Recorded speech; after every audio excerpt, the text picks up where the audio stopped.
All right, ladies and gentlemen, what is up? Welcome to the Square Circle Podcast. My name is Marie Shadows, and we're here live on twitch.tv/Marie_Shadows. And I really love that you guys are here. I really love all the support, and I can't thank you enough for all of that support. Just know we are not streaming on YouTube. We're only going to be streaming on Twitch. And again, for everyone that's listening to this on an audio podcast platform of your choice, I will try my very best to explain everything to you because you cannot see the visuals. The cool thing about anchor.fm/Square Circle Podcast is that they have partnered up with Spotify. What that means is that Spotify now has partnership with Anchor, but also introduced that you can watch videos on Spotify. Spotify gives you, the viewer, the chance to watch a video format of your favorite podcast show, like mine, the Square Circle Podcast.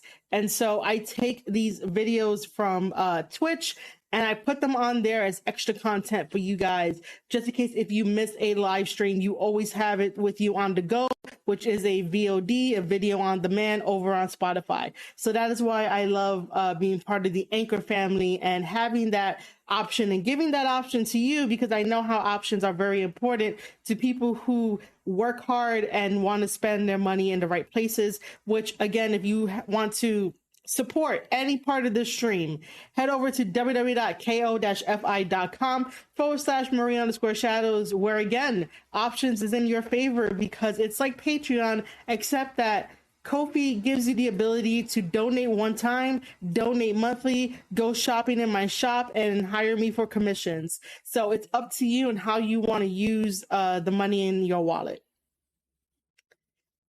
As always, we're here talking about professional wrestling, and we're going to be starting it off with AEW Dynamite, which happened last night, April 13th, 2021. And there is a lot to really say about this, a lot to really say about it. I tuned in, even though I really did not want to tune in, because I know some things would annoy me.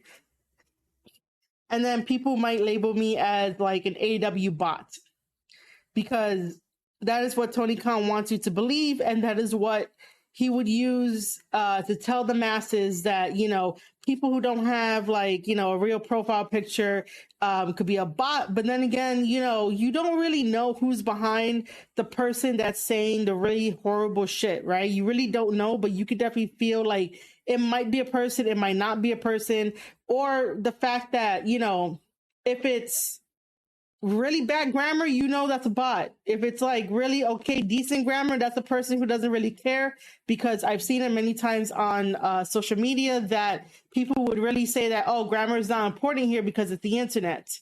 Well, if I want to understand you and make sure that I don't misread anything or misinterpret anything, use fucking proper grammar. If you need 3 tweets to explain properly something, okay, maybe. All right, you can do that. But then again, like, I tuned in because of the main event.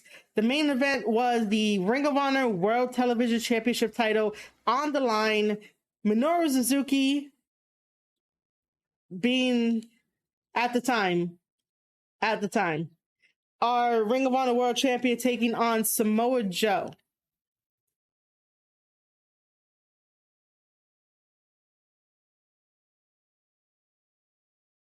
Nothing else on this card really made me go, hey, I want to watch it. Nothing else.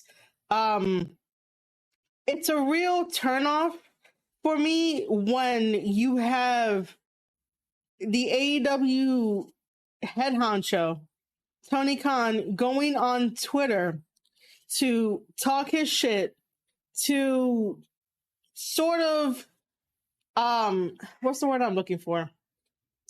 To sort of tell the fans that they're mean and they're bad, but yet then still want you to watch and to get his ratings up, which makes no sense. It's like, why would you want to do that in the first place when you know that your fans are the ones that buy the tickets, buy the merch? They're the ones trying to take you out of the red.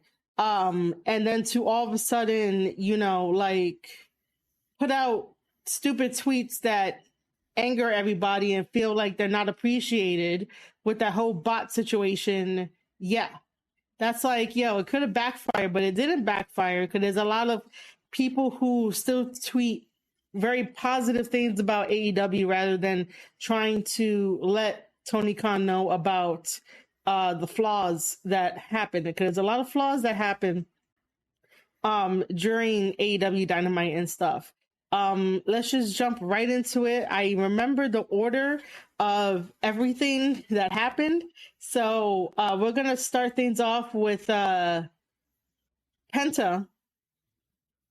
So it really is Penta Oscuro. Okay, but we're just gonna call him Penta. Penta taking on CM Punk. Sure, this was a great opener of a match. Wait, hold on. I can't use the word great because CM Punk is in it.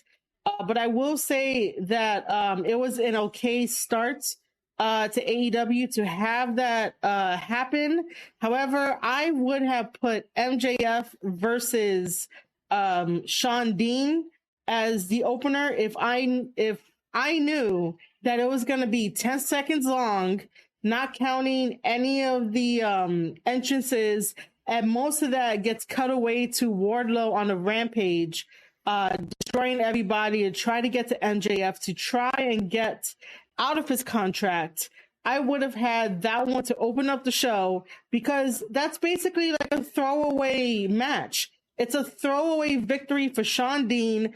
It really doesn't do anything. It doesn't help any situation. Like, I get what they're going for, and I get that, MJF wants to stay clear of Wardlow. Like, I get all that. But to have this stupid feud for nothing, why? Like, why do we really need that? Like, I would have put MJF versus Captain Sean Dean to open up the show, and then followed by Penta versus CM Punk, which will make more sense. But let's talk about the Penta and CM Punk match. Punk adds some story in there where he's selling his knee, but then there's other times that he forgets to sell his knee, and CM Punk is so used to the safety net of the WWE formatting that it just doesn't work.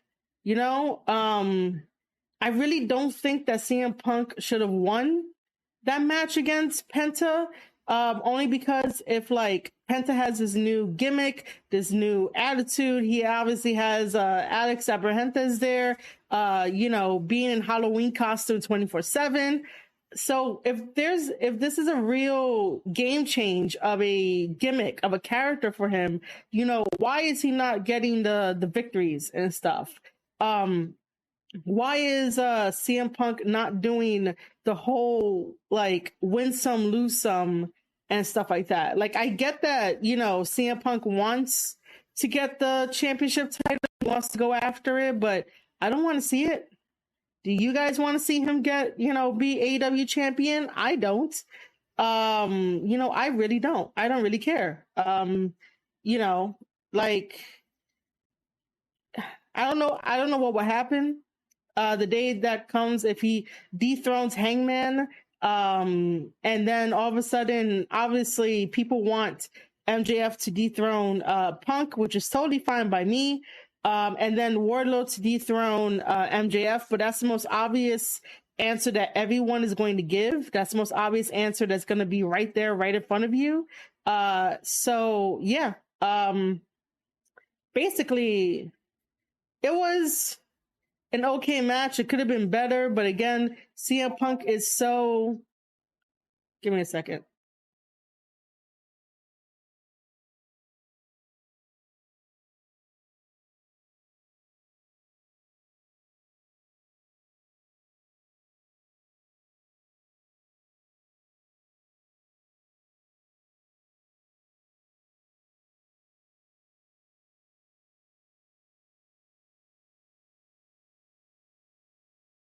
Okay, but yeah, CM Punk is just so like.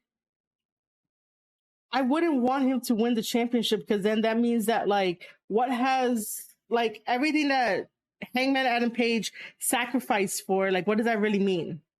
But however, if Hangman Adam Page does lose the championship title to somebody on the roster that's not CM Punk, then ship Adam Cole, not Adam Cole, ship Hangman over to New Japan Pro Wrestling so he can join the G1 this year. Like I would like to see him in the G1. Yeah, we have CM Punk going over against Penta, which was a shame. Moving on to the MJF versus Captain Sean Dean. Captain Sean Dean won by fucking countout. Like, that doesn't do anything for Sean Dean. Stop having him win by countout. Have him use his talent, his wrestling, and, you know, do that. Like, does he have to win by countout? Like, what does that prove in the end? That MJF could get, like, distracted and shit. I think after that we had the tag team match. Jungle Boy and Luchasaurus are still our AEW World Tag Team Champions. They're taking on Red Dragon.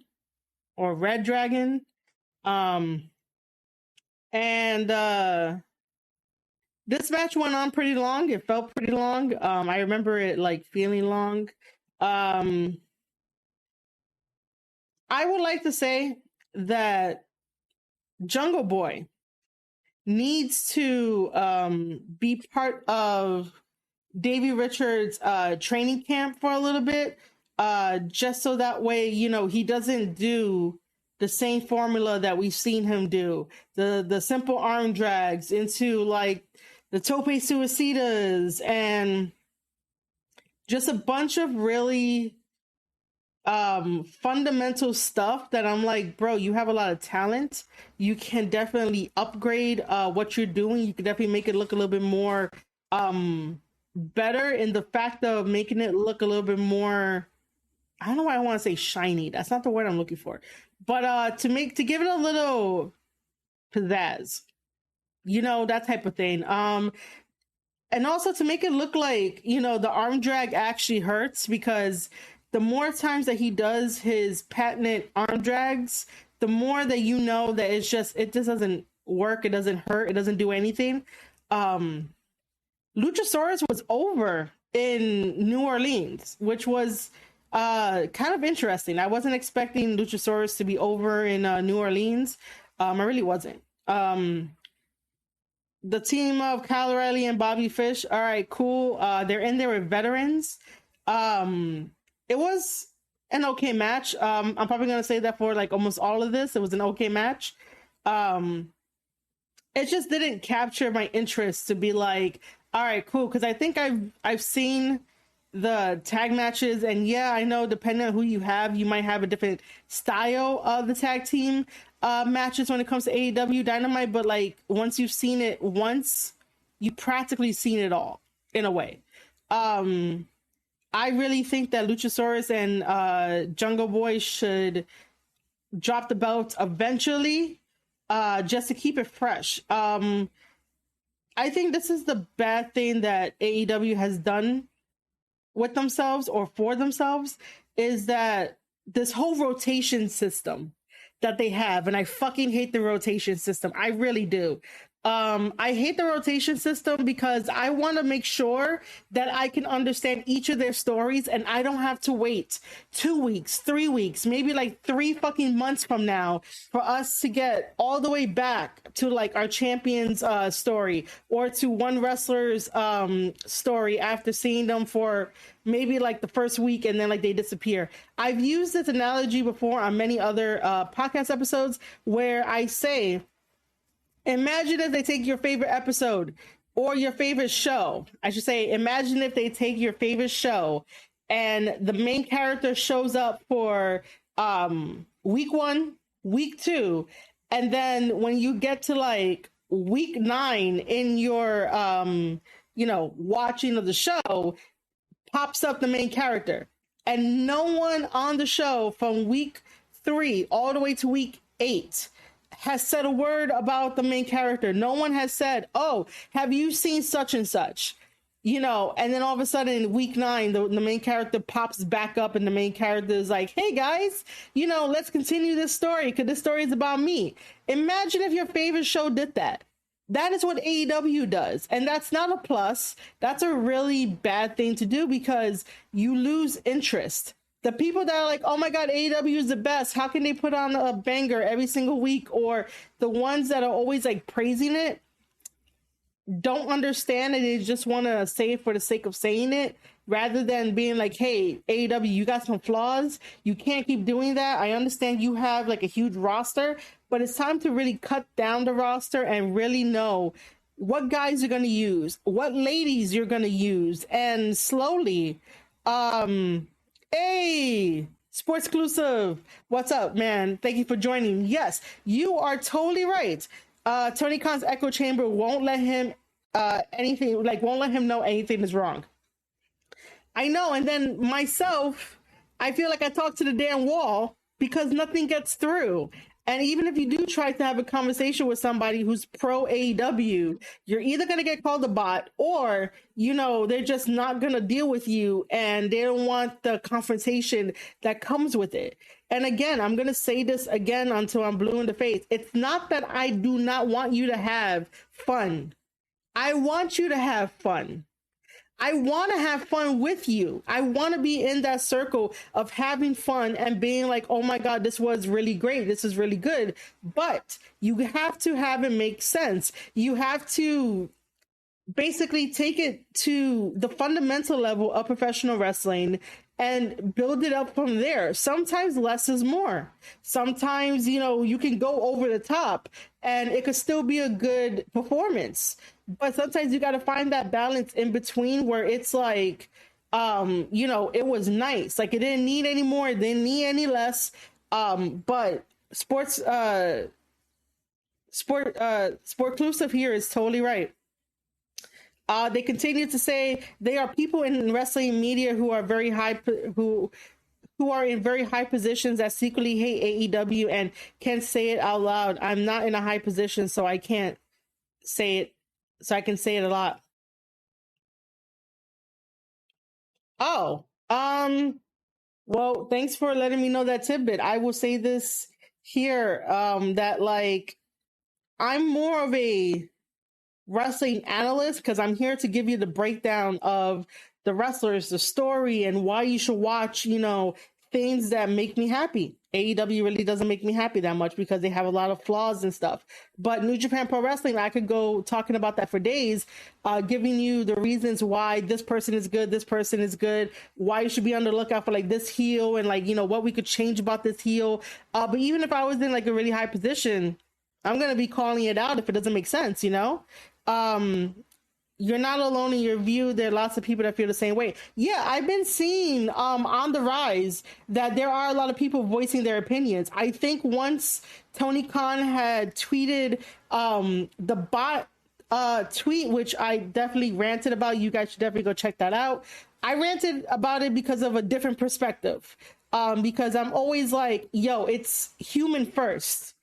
You gotta respect the human being that's in front of you, that's by your side, and the human being that eventually, you know, you call your brother or your sister or your friend, your pal. Like, it's human first. It's not like, you know, bot first, you know, it's human first. Sports Exclusive also says the women's match was such a stain on their company. Yes. Let me get there. Because I saw some tweets about that too. But yeah, I was just gonna continue on with that. If I was in a high position, it does not matter. I've always had the ability to speak my mind, to have my opinions. And it's okay if you don't agree with my opinions. I'm not saying that you should or that you would or that you could, but I would like you to have an open mind and understand that there's different perspectives. And if you're not willing to help fix the problem, then you're part of the problem.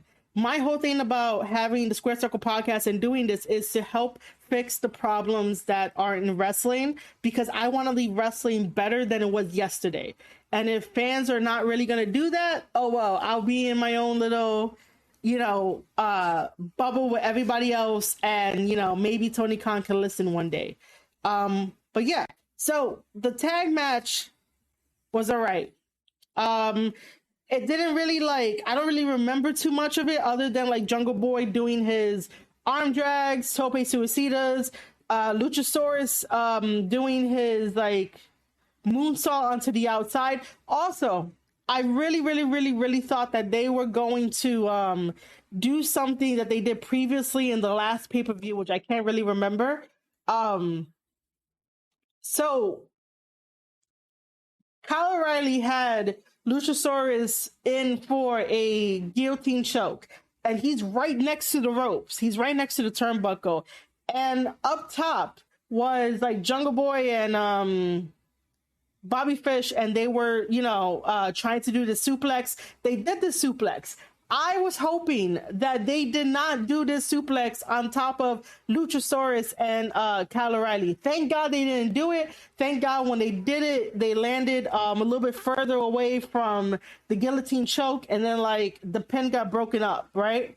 The only reason why I say that is because during the pay-per-view, fucking Jungle Boy decided to do a shooting star press to break up that guillotine choke during that pay-per-view, and I was like, yo, that's not fucking safe. Why the fuck you doing that? We don't need that. We just need you to fucking wrestle. Sure, it gets a pop out of the fans, but are the fans truly gonna remember that shit? No, they're not. It's okay if Jungle Boy wrestles in a technical style. I want to see the technical style. I don't want to see no more flips and shit from him unless it means something, unless he needs it. He doesn't need the tope suicidas. He doesn't need that. Let him get down to being the best technical wrestler that he is. And then I guess Luchasaurus can try to maneuver his way in there, because I don't really know what else Luchasaurus can do other than being a big guy, being a big dinosaur. But yeah, I remember bits and pieces of the match. And that's not a good thing, especially if I have to be yo, why did you do this instead of trying to do something else? But yeah, I would if Jungle Boy and Luchasaurus drops the title belts to whoever, I don't really care, and ship them off to New Japan Pro Wrestling and put them in World Tag League and let them run the circuit, let them learn, because most of these AEW guys have to get off, wrong phrasing, sorry. Most of these AEW guys need to have that indie style sort of either fused together with good training skills from New Japan Pro Wrestling that they could pick up with the veterans over there, or completely gone. I'd rather have a hybrid of having indie style mixed with New Japan style, and make it become their own. And then they'll be in tip top shape. But some of these guys probably cannot last out there in Japan. Case in point, Hangman Adam Page, the Young Bucks. Those guys are family guys, and that's why they thrive over here, and they won't thrive in New Japan or anywhere else for a long period of time. Okay, so after that, we have the women's match. And this is where I thought it was the main event when the women's match happened, just because I was oh, it's a women's match. All right, it's hitting 9 o'clock. It's that spot. That's a bad fucking thing, AEW, to have someone think that the main event is up, because ever since AEW started, that's the fucking time slot you guys gave the women. See the really bad effect that happened? I should not be thinking, oh, here comes the women's match. It's already the main event. The only reason I know that the main event wasn't coming about afterwards is because one of my fans told me we're not even at the main event yet, something like that. And I deleted the tweet because I was oh shit, let me delete it, because I'm just that wouldn't make sense to have it there. But you guys understand that that's a bad thing for someone to think, right? For someone to automatically see a woman's match, somewhere, anywhere in like the 9 o'clock time frame, to automatically think that it's the main event right after.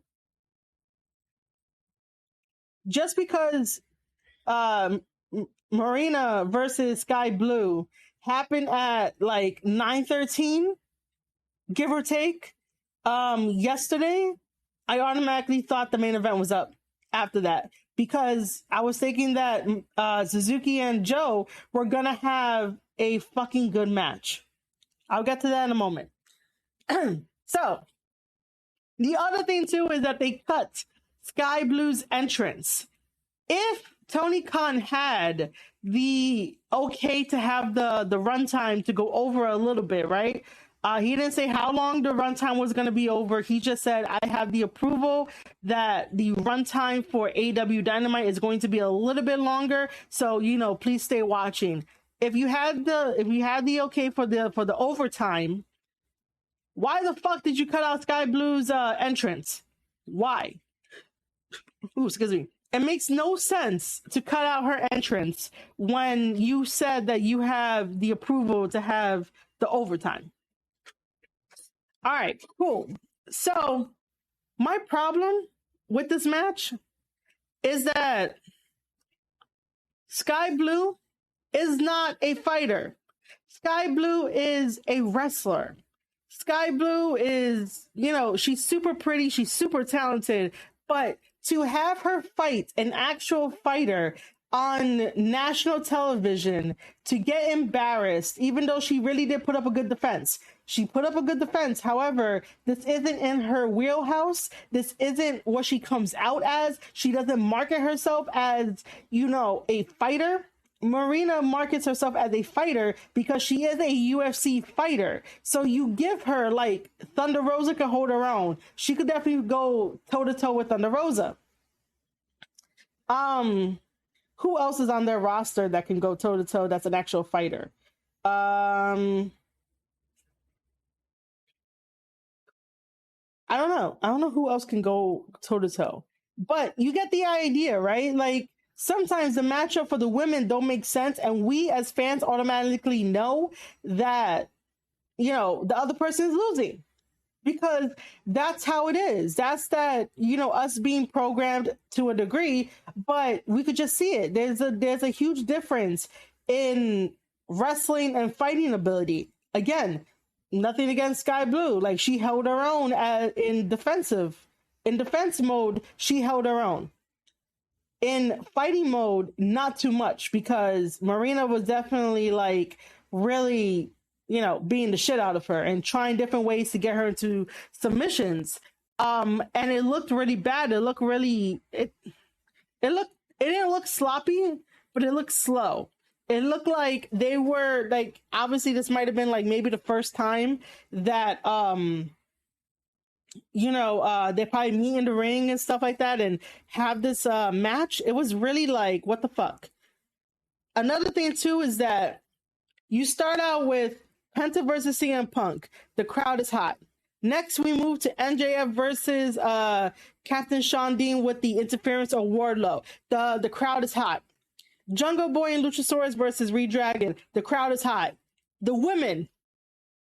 The crowd went fucking cold.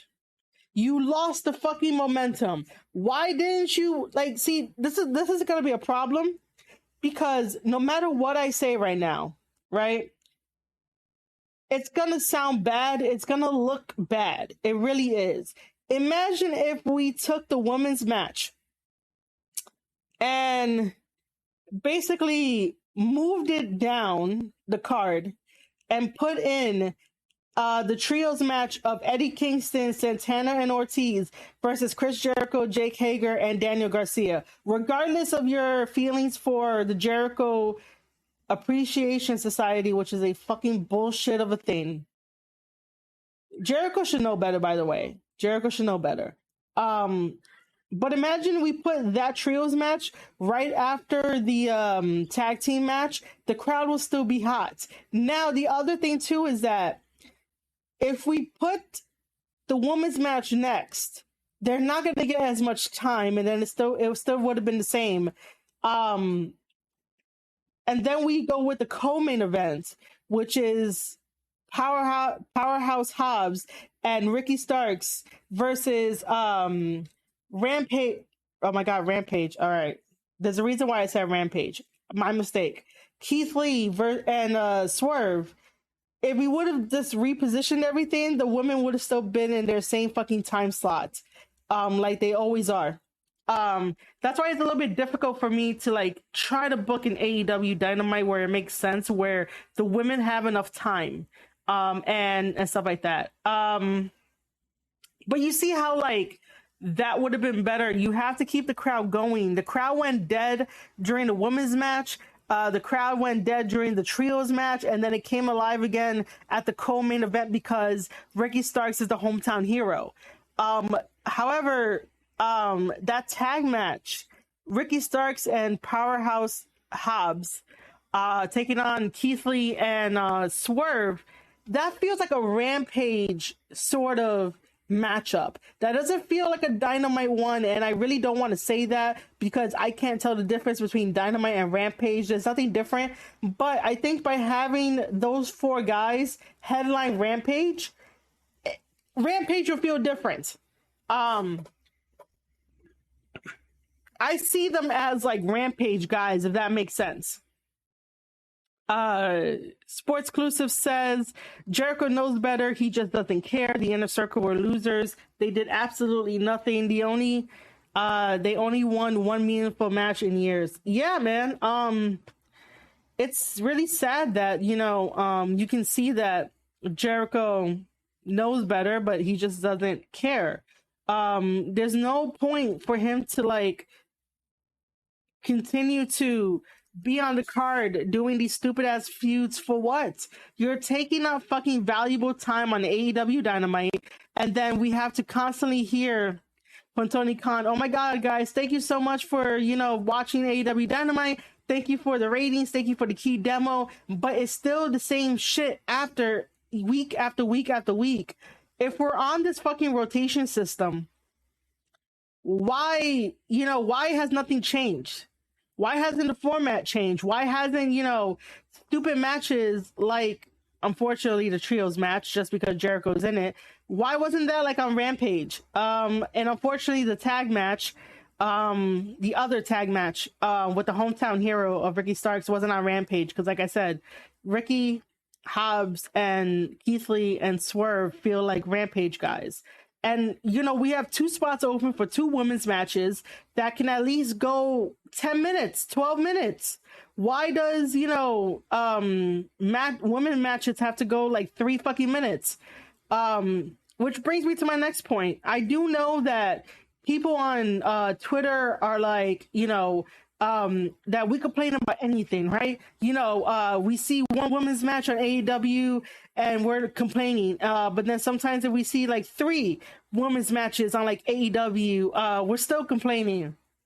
It's the fact that the women don't get the same equal opportunity as the men. That does not mean anything other than in-ring time. So the men are really well thought out, meaning their placement on the card, the stories that they're telling, all of that is really, really well thought out. So let's think about this in the terms of writing a fucking novel, right? Hold on. I need to get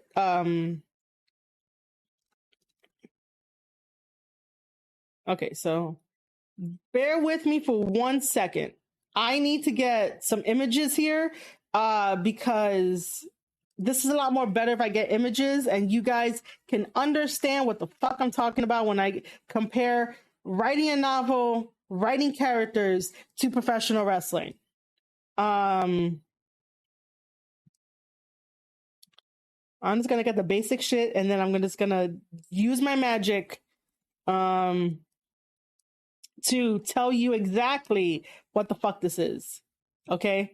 And this is why AEW needs a writer. And if you guys feel like, I'm providing you with all this knowledge and shit, hit that follow button here on Twitch. Clip it when I talk about how to do this shit, and then like let your friends know that I am really like I know my stuff. Because I do have a degree in creative writing and I got a publishing certificate. So this is my bread and butter, as well as talk about professional wrestling. Okay, so that's not what I'm looking for. Okay. And I combine my two loves together, writing and wrestling. Okay, so let me just see. Jeez.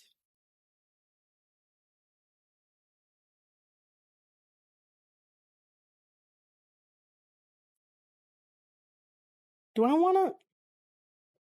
I guess I could do something with this one because I'm picking like sort of random photos that could get the point across. But it still holds true no matter what. So yeah. If you want to tell your friends to tune in right now and have me school them in something in my wheelhouse, then go on Twitter and let them know that I'm live. Okay, so first things first, I might have to bring up a second one. Okay, so character is gonna be there, and then I'm gonna bring up a second one.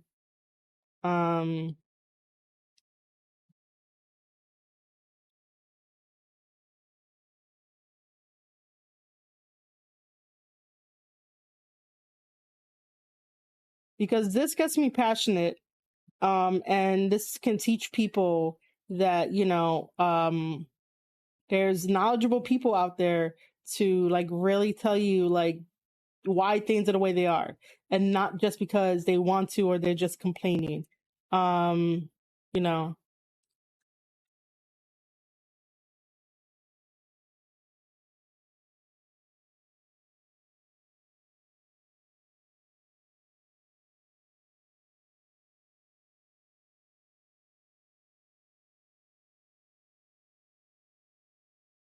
Um,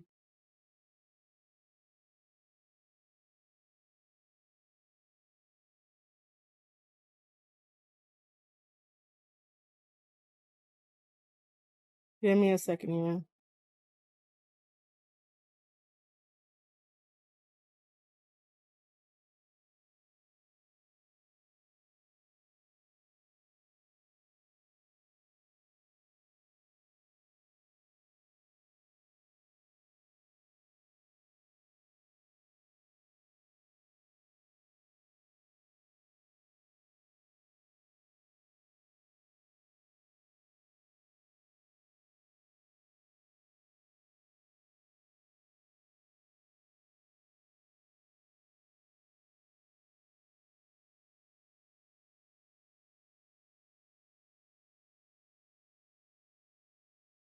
All right, so hopefully we're getting more people from Twitter for this. But I'm gonna take a quick little mini break. I will be right back, and then we're gonna dive into this thing. Um, it will be super quick.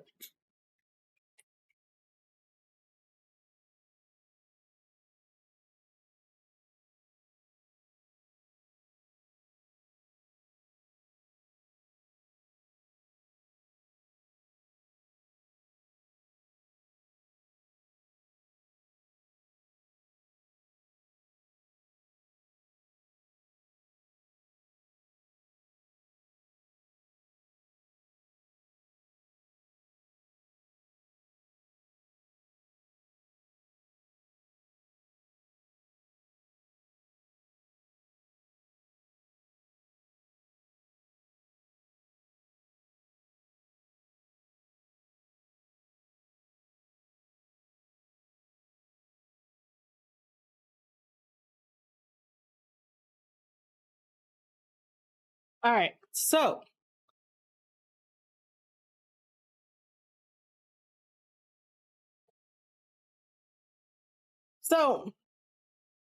This is how. Oh, wait, what?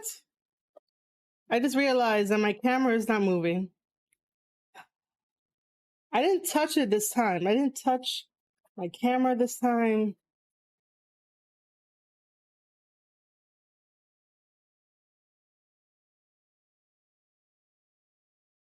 This must be really awkward for you guys. So sorry.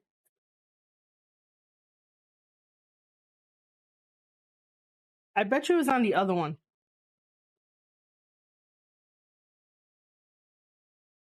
Oh no, it did the same thing here.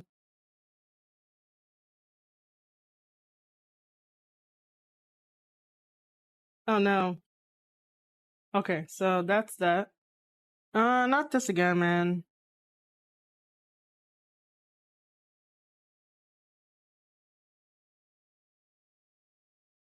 So while I fix this, you guys have any questions about the whole novel and wrestling thing and how that goes together while I fix this?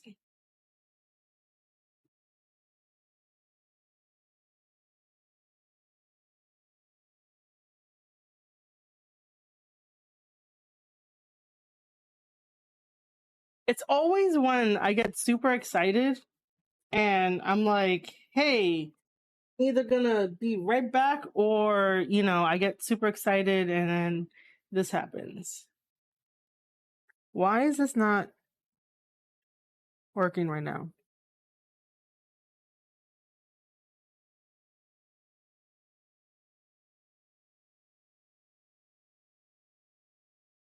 Where is...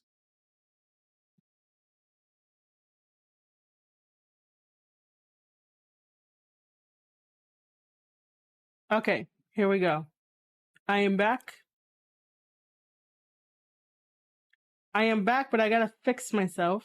So, give me a second. But again, if you guys have questions, drop them in the chat.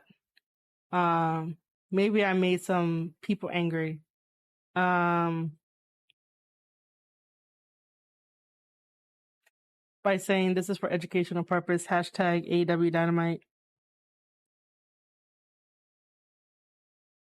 I know that angering the AEW fans is not a good thing because they're not going to come over and want to listen. But, sometimes it's like, I get the positivity. I want to be positive too, but, you just need to really like stop being overly positive and be like, look, these are some flaws that you got to work on. Now I understand why Cody left. Now I understand. All right, cool. Oh my God. I guess I could leave it like that. Okay. So now that my camera is working, I am back and we're going to be talking about, character development and how we can introduce plot to it, because this is, again, one of my things that I'm good at, that I can really see from a different perspective. So we're going to pause on me talking about AEW Dynamite for a bit to do this. Which, give me a second. I got to bring up the pictures. Let's start with the novel writing first, right? So for anyone that, when you were growing up and you went to school and stuff like that, and they had you take the English classes and they had you write like maybe stories or whatever the case may be, they always tell you that it's a 3 structure story plot, where basically it's like, obviously you have your beginning, middle, and end. That's for like academic stuff. That's for stories too. But you have your plot structure where it's like act 1, act 2, act 3. You see that structure mainly in plays. And I usually like to say that in professional wrestling, theater is the purest form of professional wrestling. It is the most basic form of professional wrestling. You could think of professional wrestling as a play in 3 acts, depending on like your wrestlers, the story you're trying to tell, and the scenes you're trying to play out in front of us inside the ring. So you have your act 1, act 2, act 3. No different from here in the plot structure. As you can see, act 1 I wish I can. You know what? Hold on. Let's make this a little bit more interactive. Let's make this a little bit more interactive. Just because I want to do that so bad. I just had an idea. Now, by the way, guys, I do not like teaching at all, but like if it comes to teaching you guys about plot, story, writing, and wrestling, I'm all for that. But if you ask me to go to like a high school and teach, no. I don't want to do that. Okay, this is the all right, so this is the novel one. Oh, actually, what am I doing? I'm doing the wrong thing. I'm doing the wrong thing. Um,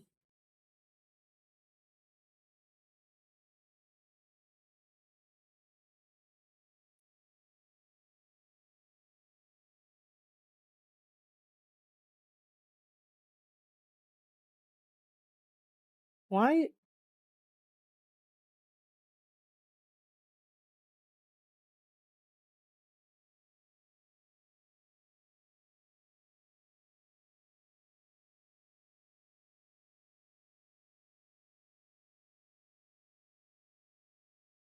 The one time that I want to do something fun, it does not want to work, and you guys are here like this is live, and I don't plan for these things. Okay, I really don't plan for these things. How come I cannot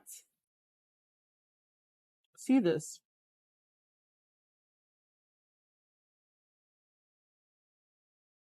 Do I have to share it?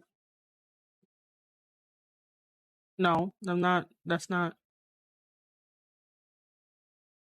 No. Okay, that's not it. Um, because if I can write and draw on it, it'll be a lot more stimulating than anything. Oh, wait. Do I have to? Nope, that doesn't. Oh my god, why doesn't that not work? It's not.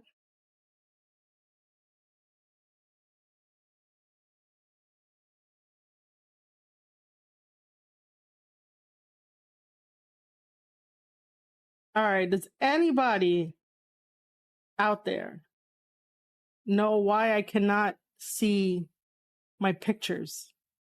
That why I cannot share my pictures with you. Do I have to like put this up further? No, that doesn't work.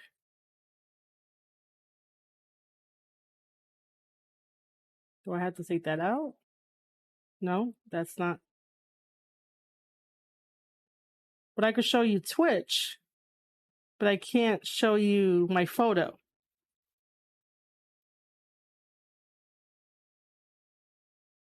Why can I not show you my photo?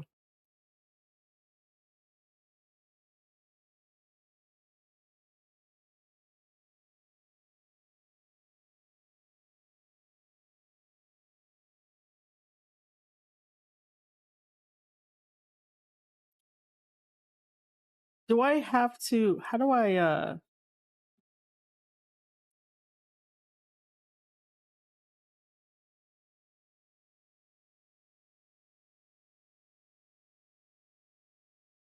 how? I'm so confused. How the hell did that happen?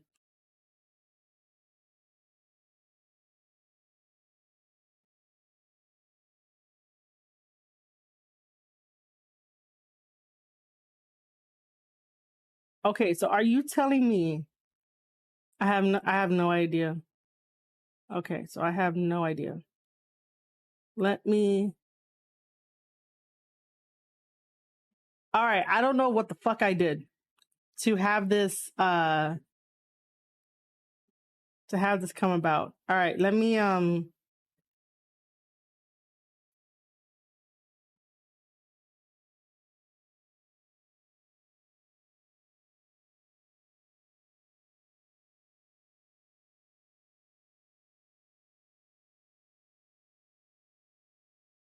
right, so this works. Again, at any time, just drop your questions in if you want to, ask me anything as I go through this. So yeah, so basically here's a picture of the plot structure. And like I was saying, that like in a play you have your act 1, act 2, act 3. You could definitely take the act 1, act 2, act 3 and write it in your novel. That's usually how novels are like supposed to go as, but that's not always the case. Because you can write your novel any type of way. And then sometimes if you want to apply it to professional wrestling, depending on the wrestlers that you have in the ring, depending on the story that you are trying to tell in that ring, on your own stage, because, the famous quote from Shakespeare is, all the world's a stage. Basically that ring is basically your stage, as well as backstage area, and then now social media has become your stage as well. But we're only keeping this towards professional wrestling, kayfabe, and everything else. We're not doing anything different. So you can think of like your story as a 3-part act. So I get to write on here, I get to mark it up. So this is why I wanted to show you guys. You can see my little cursor here. Let me see. What do I want to do? Okay, so can I change the color or anything? So it's gonna be that. What is this? That's not what I want. Let's go back to this. Is there no? Oh, here it is. It's down the bottom. I knew that. All right. So I guess we're gonna keep it blue. So here is exposition, which is basically like the introduction to who you are as a character, who you are as a person, right? So every time that I start off the Square Circle podcast, I am basically I'll just be like, hey guys, what's up? I'm Marie Shadows. I'm an ex-WWE employee, and I'm here with the Square Circle podcast. I am the creator and the host of it, and we're going to be talking about professional wrestling. We're going to be breaking down professional wrestling matches. We're going to be breaking down stories. I'm going to get you invested as to why you should pay attention to these stories in professional wrestling, as well as these companies. Bam. You know exactly what you're going to get with the Square Circle podcast right there, right? I have told you a little bit of information, and hopefully that information makes you interested. Me mentioning that I'm an ex-WWE employee. Well, it's like, whoa, let me hear your backstory. How'd you get there?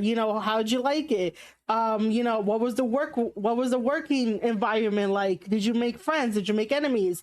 How was HR? And then all of a sudden it goes to, well, how did you leave? Like, that sort of should hook you in, that little bit of information. Me saying that I have the Square Circle podcast, and you're like, oh crap, it's another podcast that I can listen to, that it's female based.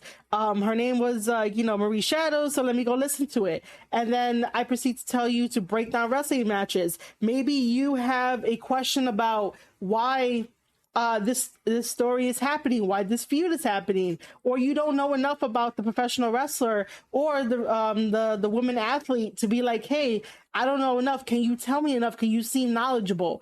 The more that you're confident in the way that you express yourself as a wrestler, as a character, the more that people are going to gravitate towards you. And you need that exposition where it tells them, the fans, basically like, who you are as a professional wressler.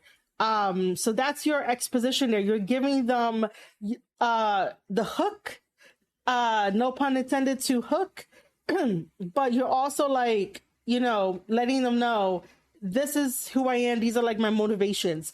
Basically, my motivation is to have you listen to this podcast episode or any of the other podcast episodes and be invested in the companies that, bring me joy, bring me love. So that is basically like what I mean when I say this is exposition. You're telling somebody a little bit about yourself, and hopefully the stuff that you say can definitely have them be like, oh, I'm interested now. Let me go on this journey, because you see this whole entire thing here, this whole entire line that says rising action. That's basically all of your act 2.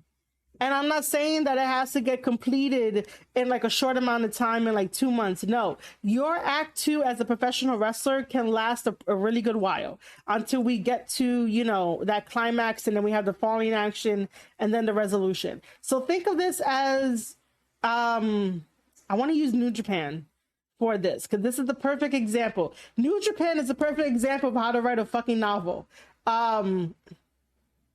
So basically, the rising action is basically your journey in professional wrestling to get your accomplishments done, your goals done, you know, whoever you want to feud with. And that's why I said that this doesn't have to take like 2 months. Okay. Realistically, it could take as long as it needs to, as long as you are able to tell your story in full. That's how long your rising action is going to be. But for the sake of this, I'm really trying to think of like a New Japan thing. Damn, I can't use Tama.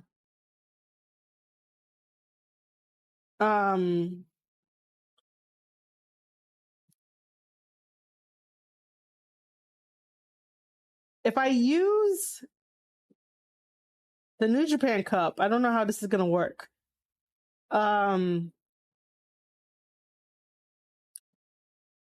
Okay.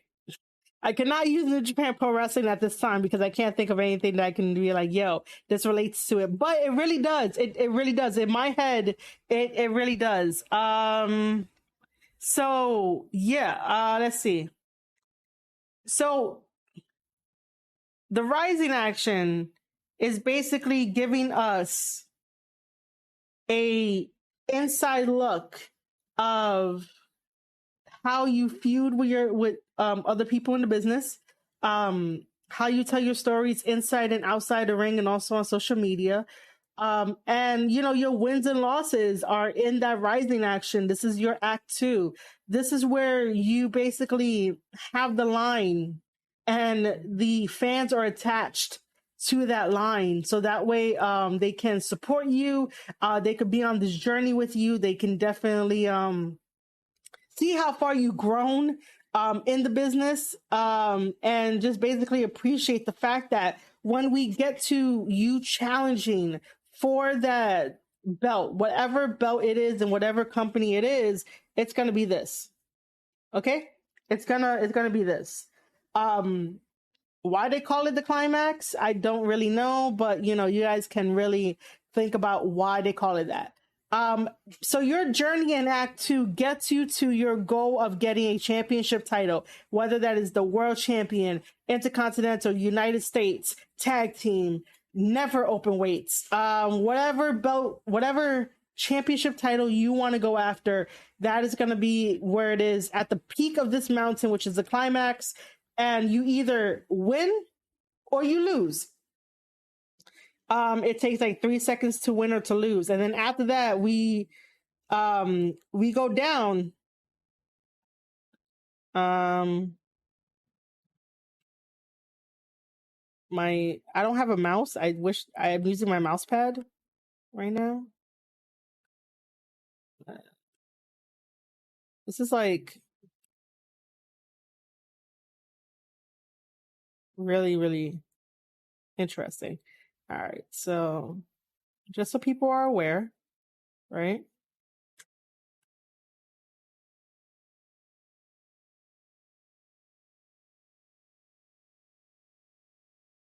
My two came out so bad. Okay, Act Two, and then this is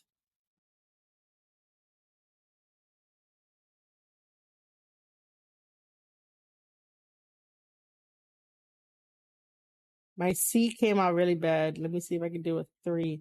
Oh my god, I did a 3. Okay, so you have, after you get your accomplished whatever you want, whether that's a championship title belt, maybe you know, a cup or something, a tournament that you won, and that's like something like you really, really, really wanted to do.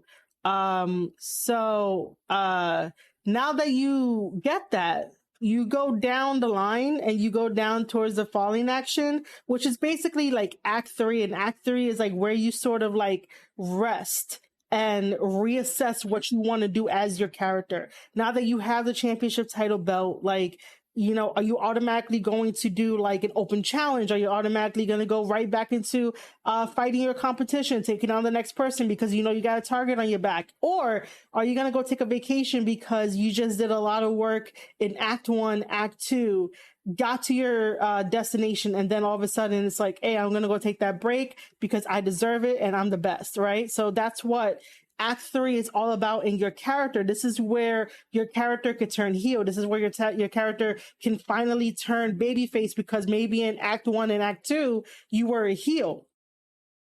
And then when you got the belt, it just changed you and you ended up being a babyface.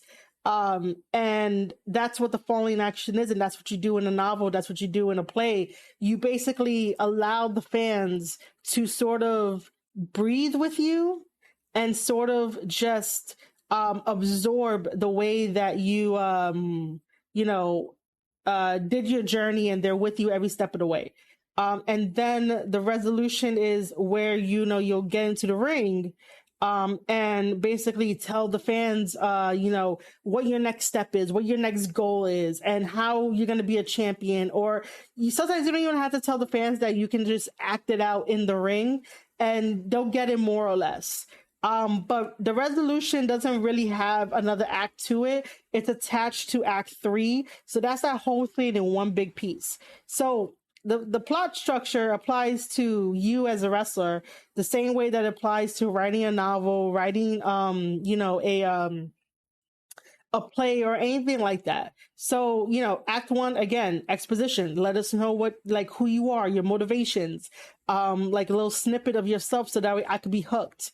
The rising action is that line that I'm holding on to make sure that I can support you in every single which way I can. Merch, buying a ticket to the show, showing up at the meet and greet, letting you know on Twitter that, like, I appreciate you, letting you know, like, hey, that was cool, this wasn't cool, make sure that you go beat this guy's ass or whatever, while you're telling me the story of why I should be invested in you. If you're not telling me why I should be invested in you and you're just having matches, what's the point of that? Professional wrestling is professional wrestling, but at the end of the day, it's still an entertainment business where, I'm spending my time to be with you. So the least that you can do is, be yourself, be your goofy self. Let me know that, you really want this because you want to tell me a story, the same way that you want to feel good about, the wrestling that you put out there, right? Because it's your story, it's your legacy, and I'm here along for the ride. That might sound maybe like a little entitled or whatever. I'm not too sure, but you get the idea of that. Like, I'm giving you my time the same way that you're giving me your time. So let's just have one hell of a party. And that happens in Act 2. So after we get all of the accomplishments and going through the obstacles, getting over the obstacles, we now arrive at the top of the mountain, which is our climax. And that could be either a championship belt, a trophy, or whatever. You win it. And then the falling action is us taking that break together and you explaining as a wrestling character, what your next step is. What do you want to do? Sometimes you can show. Also in professional, also in creative writing classes, they tell you, show, don't tell. In professional wrestling, everything is better when it's like showing, but if you need to tell, you could do that as well. And then the resolution is basically part of the falling action, but that's that's truly the next step of like, hey, I got the title. We're going to be a fighting champion. We're going to accept all oncomers, or do the heel thing where you're like, nah, fuck you guys. I'm going on a vacation, So plot structure can help in building your wrestling character to be all round, because you just apply Act 1, Act 2, Act 3 to your wrestling character the same way that you would do with a play, the same way that you would do with a novel, and bam, you're going to be fucking money. But again, sometimes wrestlers don't want to invest the same way that I want to invest in them. And this is how I invest in them, is by, telling this to fans, telling this to wrestlers, like, yo, this is how you become an all-around wrestler. You got to think of it like you acting out your own novel, your own story in front of people. It's just not backed by Marvel, you know? All right, so that's that one. Now let's go on to character.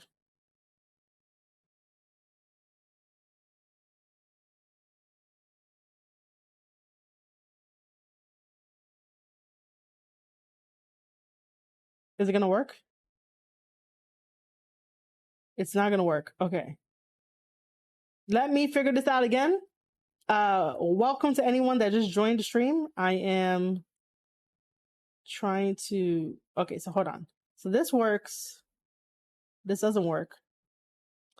I don't know. I don't know what I did last time for it to work. What did I do last time?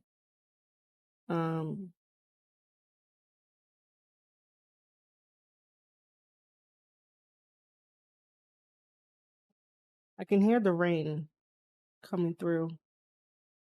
I wish that this thing wouldn't do this again.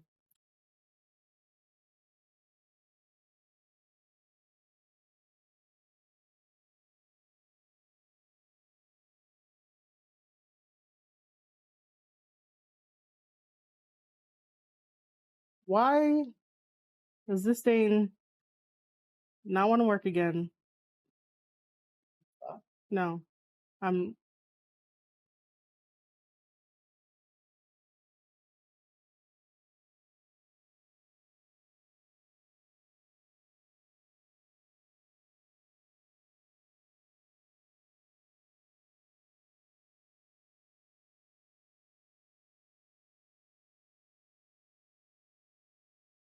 Okay.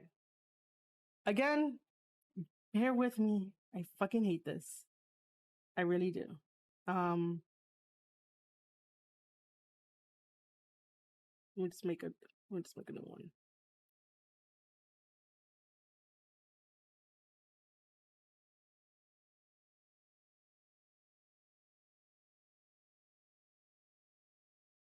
I don't know if that's what happened the last time, because all I want to do is just talk to you about like character.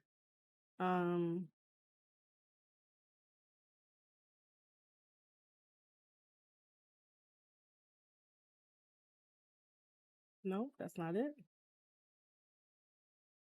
Where is this thing at? Nope.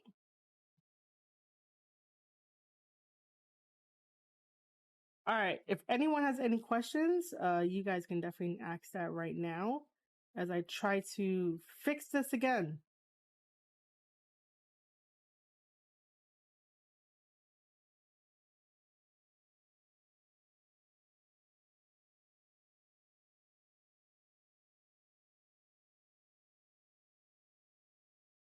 I really do not know why this always happens.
Okay, I have my mute for the explanation. Great.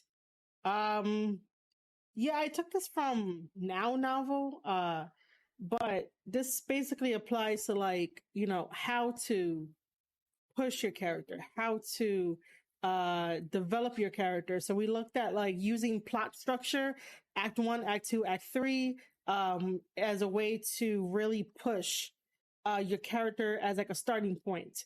And why you would do the things that you do, and what it means to actually really hook your audience, so that way they can like support you and stuff like that. But this is more for like character development, so inner character and stuff. um I don't think I really need to write on this one, but just like, hear me out. um so this says character development, 7 tips for a strong arc. You always want to have a strong arc as a character, no matter what. The stronger the better. Some strong arc characters out there is like, Jay White, Tama, Roman also unfortunately has a strong arc now. Who else do we have? Kenny has a strong one. You have Okada. You have Will Ospreay. You have uh trying to think of other people. Um those guys have strong arcs, from what I can see. So basically, make your intro count. Exactly what I was talking about with having the exposition.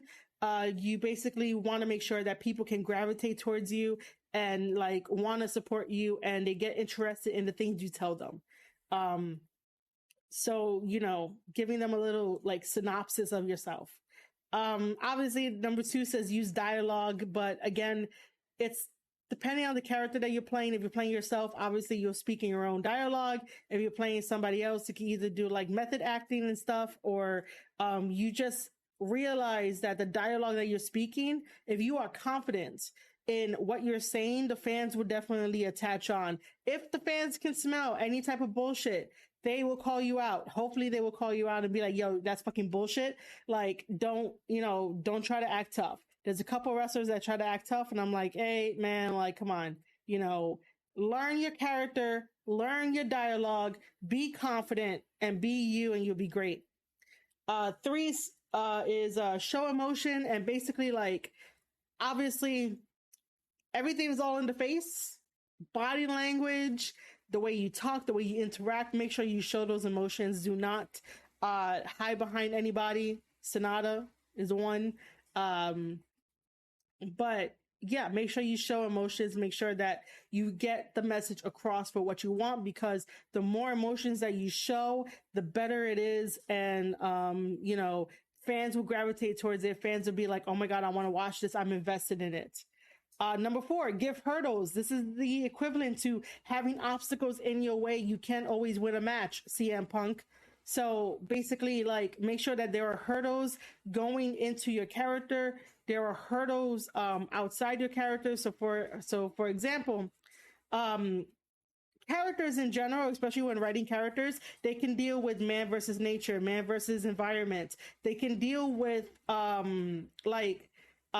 inner versus outer conflicts, social conflicts. There's a lot of conflicts in the world that someone could deal with. And if you're telling a story where there's a conflict that you're dealing with, more people will latch on to you, especially with people who deal with, societal issues, or people who deal with inner conflicts where it's always a constant struggle in their mind, and they have like anxiety and depression. And, you want to tell a story in a very proper way where it's like you can overcome all these obstacles. So giving yourself hurdles, character wise, is also good, but also externally when you're going for championship titles, like who's going to stop you, who's your antagonist. Because to borrow a phrase from Kid Bandit, you are the protagonist of like your story, you're the protagonist of your novel, the thing you're trying to get across in this world in professional wrestling. So who are your antagonists? Who are your best friends?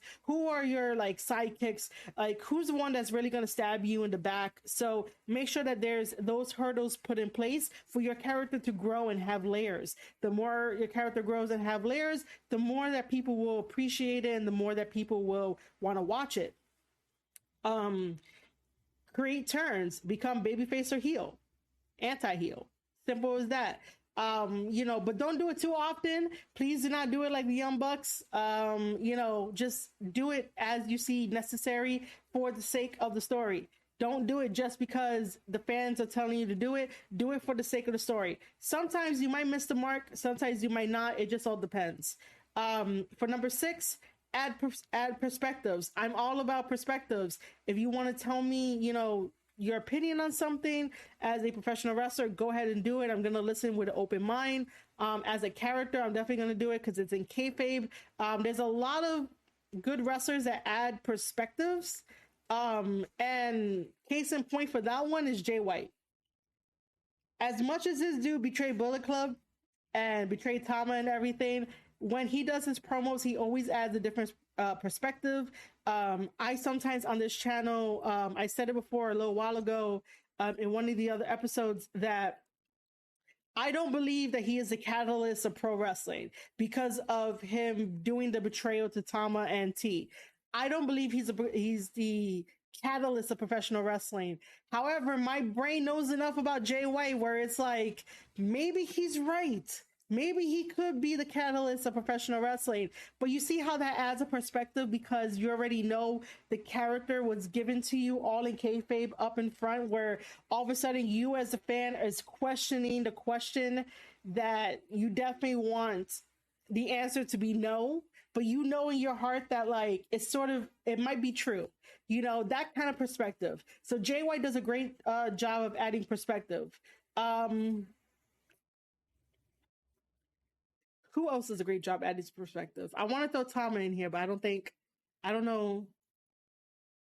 Tama adds good perspective when you like sit down and like listen to him. But nothing jumps out. But Jay White automatically like jumps out with adding perspectives. And how that helps as a character development. So if you guys want to, study some Jay White stuff, just study his tapes, study his promos, or just come to me and I could definitely tell you like what to study and what to look out for. And then 7, you can do this on your own time if you want to create a profile of your character. If you're doing this in kayfabe, just pick and choose what you want to do for your character. But see how easily I can break down how professional wrestling goes into writing and how writing and professional wrestling relates in terms of character development, story structure, making sure that your story is really top notch and I'm really invested. The best stories that are always told come from WWE, where it's like Warrior and Hogan and like Macho Man and Hogan, the power, the mega powers, Elizabeth and Macho Man, anything of like that era where it got you invested.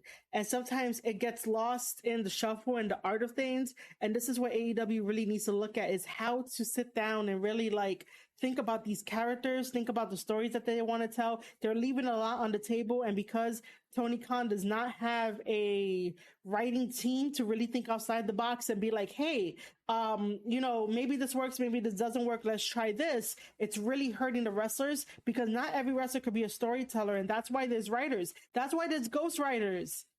You can hire me as a ghostwriter and help you out in the back. I could definitely do that. I broke it down for you for how to create a wrestler. Brought to you by Marie Shadows. All right, let's go back. Hold on. Let's go back to talking about AEW Dynamite and sort of finish up because I have to cook dinner here on this side and stuff, so I can't really stay too long. I do know that Ronan wanted to watch some NXT highlights.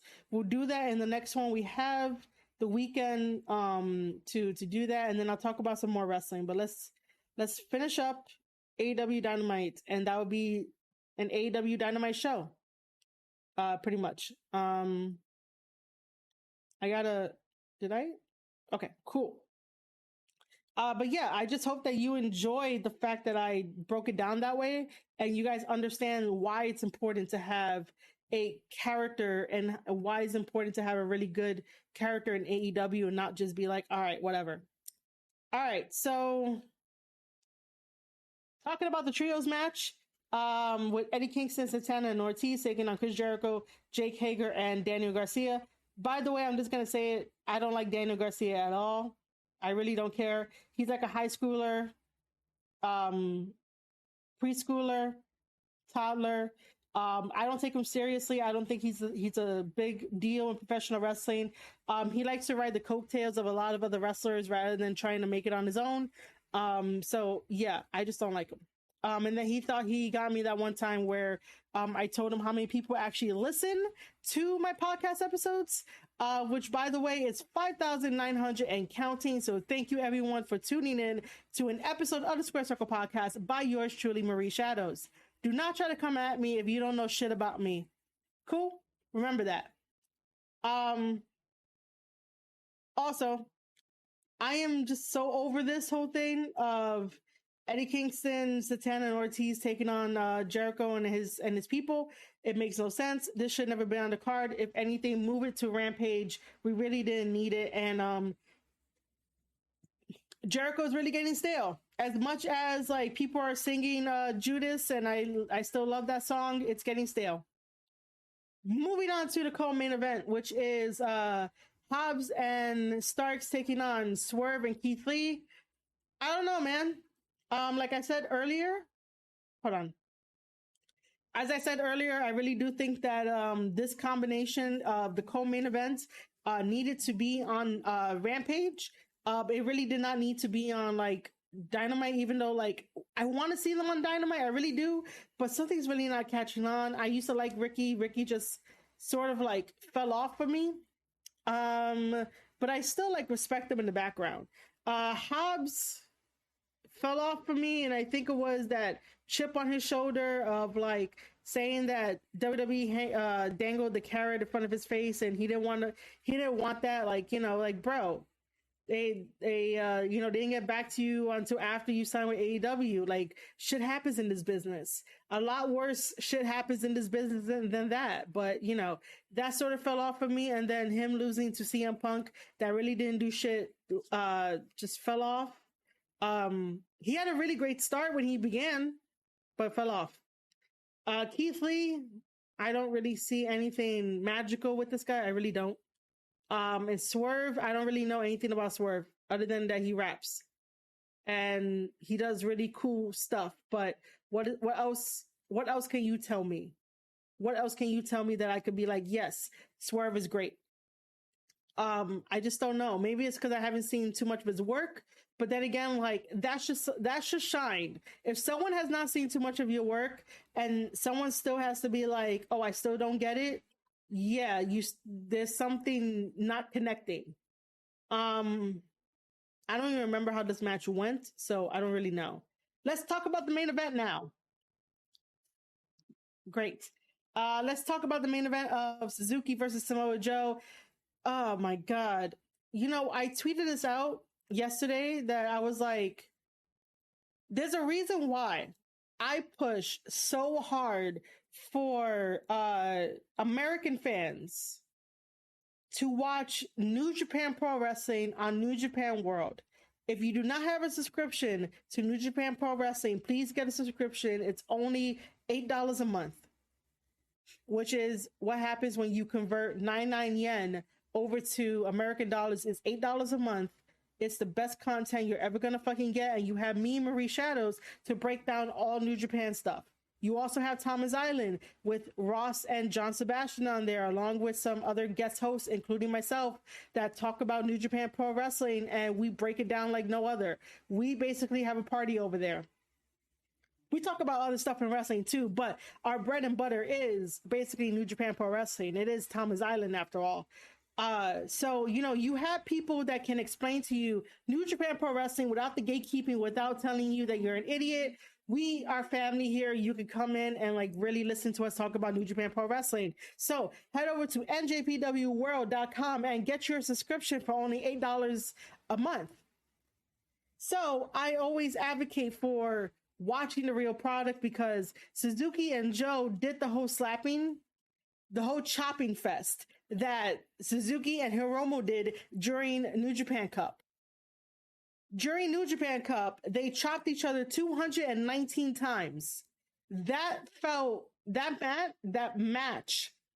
match felt like you cannot take your eyes away from it. This one, they tried to do a callback to it. They tried to redo it. It was okay. It wasn't there, but it wasn't like I can't look away. Hiromu versus Suzuki, I could not look away in that match with all the chopping and everything. No, in this one, yeah, it felt a little like underwhelming. Whenever a New Japan star comes over to AEW to have a match, it's always underwhelming, always fucking underwhelming. I don't understand. So it was an okay ending. Unfortunately, Suzuki is not our Ring of Honor World Television Champion. They gave it to Joe. Congratulations to Joe. At least Suzuki has it on his resume that he was one-time Ring of Honor Television Championship. But I think that on another episode, if I can, extend it a little bit further, I would have kept it on him for a little while longer, unless he has to go back to Japan on April 18th as well. So I don't know. I don't know what's happening, but we'll see what happens. But they took the belt off of Suzuki, gave it to Joe. I love Joe, but it should have happened a different way, maybe. I don't know. Now, Joe sort of celebrates, but then the lights go out and we have the fucking debut of this basketball player that signed a contract, and his name is Singh. I might have mispronounced it. So he attacks Joe. Joe's just like, all right, this is another day at the office. Sanjay Dutt and Jay Lethal also attacking him and stuff like that. And I guess they made their intentions clear that Jay Lethal is eventually going to challenge for that Ring of Honor World title, which is great. But why can't Jay Lethal throw himself in on the title picture? Fuck the rankings. One day, have Jay Lethal just throw himself in the title picture and face Hangman Adam Page if he retains. Like, that's what we talk about when we want, other wrestlers to get the same opportunities. Jay Lethal is a very huge staple of Ring of Honor legacy. I get that. But let him challenge for new championship titles. Don't let him challenge for the Ring of Honor World TV championship title. Why? What's that really gonna do? I know it gives these guys something to do, but shit, man, you sign with AEW, you want to hold their fucking titles, don't you? It makes no, to me, it makes no sense. Me, I'm more like, if I sign with AEW, I want an AEW championship title, and then I will go back and get a Ring of Honor championship title. I'm not just gonna sign with AEW, have fucking matches on Dark, disappear, win, apparently, I'm talking about Jay Lethal here, and then all of a sudden, like, wrestle for Ring of Honor to get the same titles that you've always gotten. No. If you sign an AEW contract, go get your fucking AEW belts. Go get your AEW championship titles. Don't let someone say, oh no, you're better for Ring of Honor because I want you to build that brand. No. You sign an AEW contract, go get your AEW championship titles. As simple as that. If I signed a contract to WWE, and if WWE still had WCW on, right, and you previously worked for WCW, why the fuck would you want WCW belts when you signed a WWE contract? You should get the biggest prize in them all, WWE belts, right? Like, I don't know. I might be I don't think I'm that off, but I will say that, like, if you sign with a major company, get their fucking major championship titles. It's like, if I sign with New Japan Pro Wrestling, I want the New Japan belts before I decide to go challenge for the New Japan Strong belts. If I came from New Japan Strong. So, like, let's say New Japan Strong had, like, all the belts that they needed to have, and you win all of them, and then all of a sudden it's like, you go to Japan, you fight there, but then they're like, no, I want you to go back and fight for the other belts. No, you already have your legacy in Strong. Let me make a legacy in New Japan Pro Wrestling. To bring it all the way back, Jay Lethal should be making his legacy in AEW, going after the AEW championship titles and not going after the Ring of Honor championship titles, because it makes no sense. He signed with AEW. Why are you going to go take a step back? Even if Tony Khan bought it to flex that he could buy it. We just want Jay Lethal to like really have a good legacy and like have the same belts that like anyone else can go get. You know, again, fuck the ranking system. Let Jay Lethal jump to the front of the line because, you know, he knows how to, he's a veteran. Again, if you sign with AEW, make sure to go get their belts. Make sure to go get their championship titles.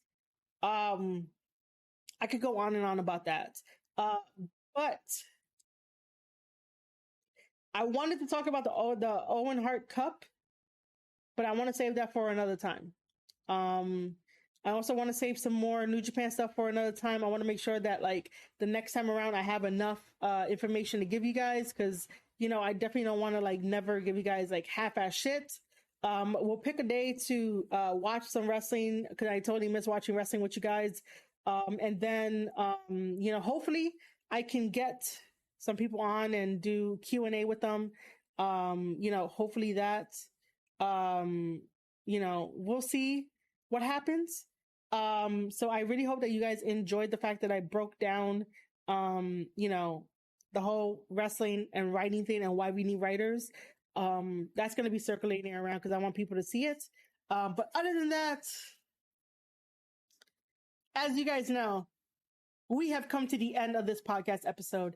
I had a very good time. I had a blast. And we are going to be being played out by Cody Rhodes.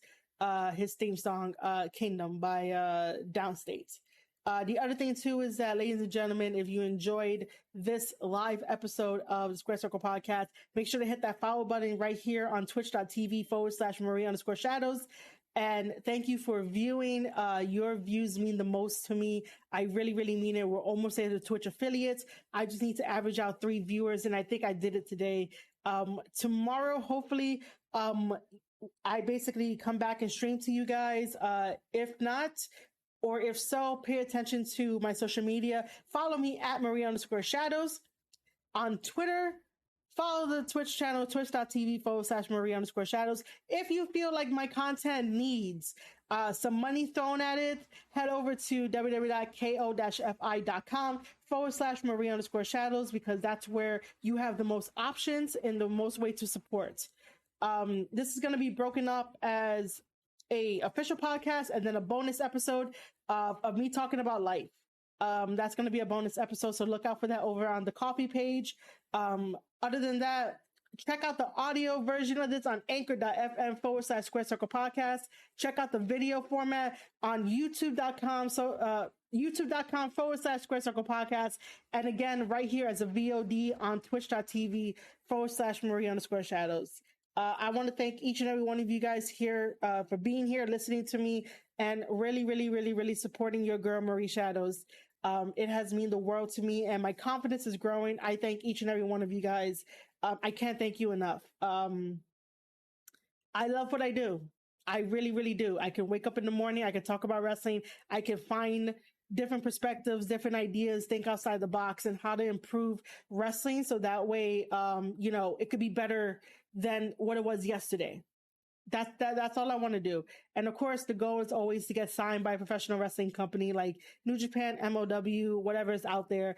I just hope that my value, while I do these episodes for you, bring you joy, and you know, you understand where I'm coming from with my love and my passion for professional wrestling. And yeah, I guess I will wrap this up with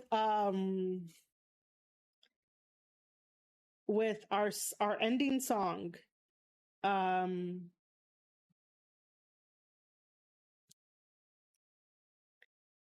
right, ladies and gentlemen, thank you again for listening to this. This will be out on anchor.fm/Square Circle Podcast, youtube.com/Square Circle Podcast.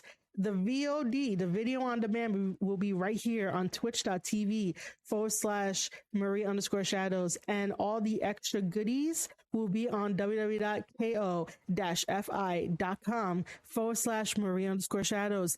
If you want to know anything pertaining to the stream, when I'm streaming, when I'm not streaming, when I'm chatting about wrestling, head over to Twitch. Oh, not Twitch. Head over to @Marie_Shadows over on Twitter. All right, guys, this has been extremely fun. I love each and every one of you guys. I love you guys. Thank you guys for being here. Thank you guys for chatting with me. Thank you guys for supporting. And you're very welcome, Vortex. Thanks for being here with me, man. Also, you have been listening to an episode of the Square Circle Podcast. I am your host, Marie Shadows, and I'll see you guys on the next one.